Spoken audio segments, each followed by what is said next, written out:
the nightmare before Christmas. 'Twas the night before Christmas when all throughout the house not a creature was stirring, not even a mouse. The stockings were hung, the chimney with care, in hopes that Saint Nick would soon be there. The children were nested, all snug in their beds, while visions of sugar plums danced in their heads.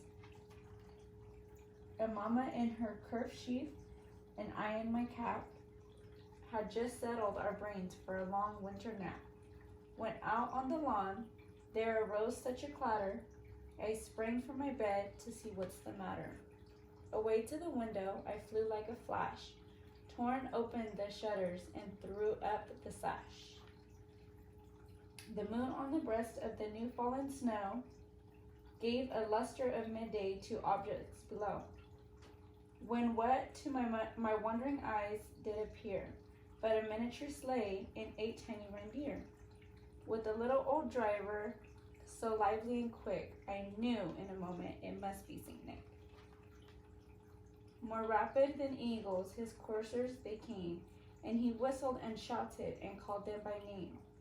Now Dasher, now Dancer, now Prancer and Vixen, on Comet and Cupid, O'Donnell and Blitzen, top of the porch to the top of the wall. Now dash away, dash away, dash away all! As leaves they before the wild hurricane fly, when they meet with the obstacles mount to the sky. So up to the housetop the coursers they flew, with sleigh full of toys and St. Nicholas too. And then in a twinkle I heard on the roof the prancing and pawing of each little hoof. As I drew in my head, I was turning around. Down the chimney St. Nick came with a bound. He was dressed all in fur from his head to his foot, and his clothes were all tarnished with ashes and soot. A bundle of toys as he flung on his back, and he looked like a peddler just opening his pack.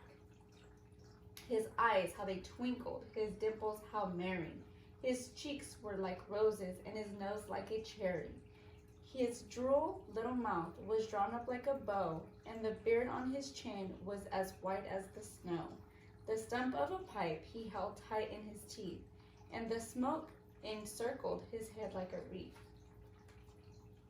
He had a broad face, a little round belly, that shook when he laughed, like a bowl of jelly. He was chubby and plump, a right jolly old elf, and I laughed when I saw him, in spite of myself. A wink of his eye and a twist of his head soon gave me to know I had nothing to dread. He spoke not a word, but went straight to his work, and filled all the stockings. Then he turned with a jerk, and laying his finger aside of his nose, and giving a nod, up the chimney he rose. He sprang to his sleigh, to his team he gave a whistle, and away they all flew like the dawn of the thistle. But I heard him exclaim, ere he drove out of sight, "Happy Christmas to all, and to all a good night."